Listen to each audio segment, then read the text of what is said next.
नमस्कार दोस्तों, आप सभी का स्वागत है आपके अपने YouTube channel money of digital news MDN पर। दोस्तों बात करने वाले हैं GTL इंफ्राटेक्स लिमिटेड स्टॉक के बारे में। गाइस GTL इंफ्रा पे लास्ट ट्रायल पीरियड के ऊपर दोस्तों मार्केट में रैली इंक्रीज होती हुई देखने को नजर आई थी, और साथ ही साथ दोस्तों कहीं ना कहीं मार्केट में बायर्स का जो ट्रस्ट था वो कंटिन्यूसली फिर से नजर आया है।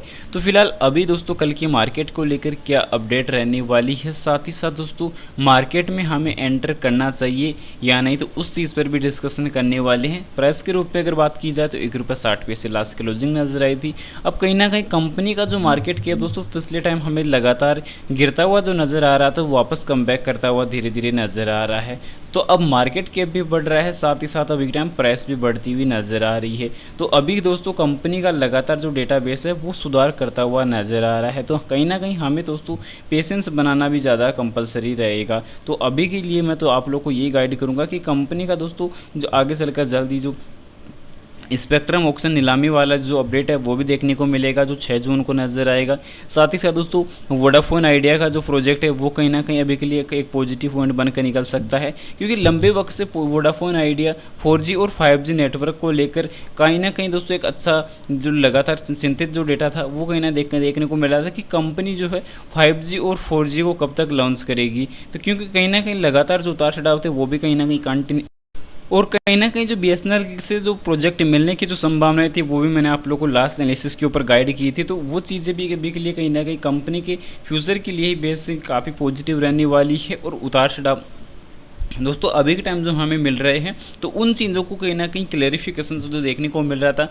और लास्टली पिछले 1 ईयर के डेटाबेस की अगर हम बात करें तो कंपनी का जो पिछले 1 ईयर का जो डेटाबेस हमें नजर आया तो उसमें कहीं ना कहीं कंपनी ने एक अच्छा कमबैक के तौर पर सुधार किया। अब मार्च 2023 के अनुसार हम बात करें तो कंपनी की 1458 करोड़ की सेल हमें मिली थी। साथ ही साथ कंपनी के मार्च 2024 में अगर बात की जाए तो 1372 करोड़ की, यानी कि सेल में गिरावट हमें मिली।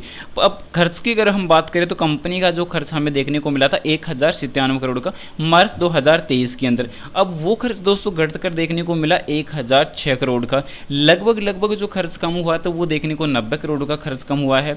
ऑपरेटिंग प्रॉफिट 366 करोड़ का बढ़ा है। और अभी के लिए कहीं ना कहीं एक अच्छे उतार चढ़ाव जो थे वो भी हमें देखने को नजर आए। पर लास्ट टाइम जो देखने को मिला कि कंपनी का जो लॉसेस जो पिछले टाइम 1817 करोड़ का नजर आया था नेट प्रॉफिट के तौर पर अगर बात की जाए तो कंपनी का इस बार 481 करोड़ का ही दोस्तों लॉस देखने को मिला है। तो कहीं ना कहीं कंपनी का दोस्तों 70 से लेकर 75% का जो प्रॉफिट है वो हमें देखने को इस पिछले 1 ईयर के तौर पर नजर आया है। तो अभी के लिए यही सबसे बड़ी गाइडेंस होने वाली है कि कंपनी धीरे धीरे मार्केट में कम बैक कर रही है। सुधार धीरे धीरे जो हुआ है तो वो कहीं ना कहीं अब आगे चलकर प्रोजेक्ट्स भी मिलना पेंडिंग है। तो कंपनी को अगर प्रोजेक्ट मिलेंगे तो कहीं ना कहीं एक अच्छी पॉजिटिव एक अच्छे रिटर्न के साथ डेटाबेस हमें मिल सकते हैं, क्योंकि अभी के टाइम कंपनी में कुछ जो नेगेटिव चीज़ें भी अभी के टाइम ऑलरेडी मिल रही है। ऐसा नहीं दोस्तों मैं आप लोग को सभी की सभी जो चीज़ें हैं वो पॉजिटिव शेयर कर रहा हूँ, फिर आप ये बोलोगे कि आपने तो स्पॉन्सर के तौर पर ये चीज़ शेयर की है। दोस्तों मैं स्पॉन्सर नहीं हूँ, मैं क्लियरली आप लोग को जो भी डेटा है वो आप लोग को क्लियरली आप लोग के विद इन प्रूफ आप लोग के साथ शेयर कर रहा हूँ,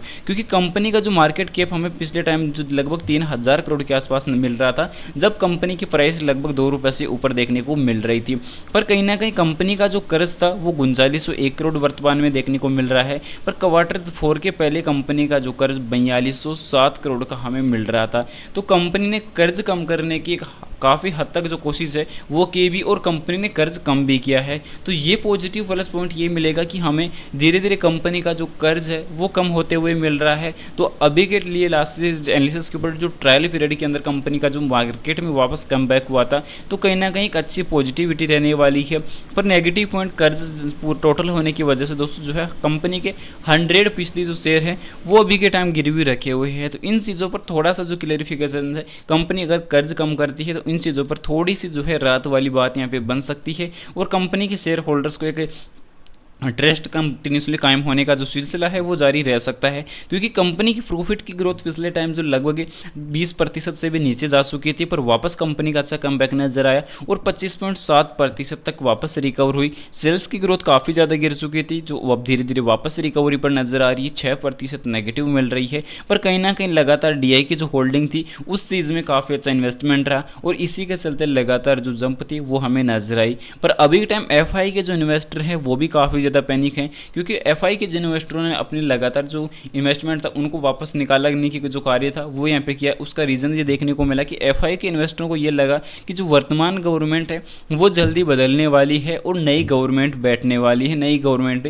चार्ज लेने वाली है। तो नई गवर्नमेंट कौन कौन से रूल रेगुलेशन अप्लाई करती है, कौन कौन से रूल रेगुलेशन को बंद करती है। तो इस वजह से कहीं ना कहीं लगातार जो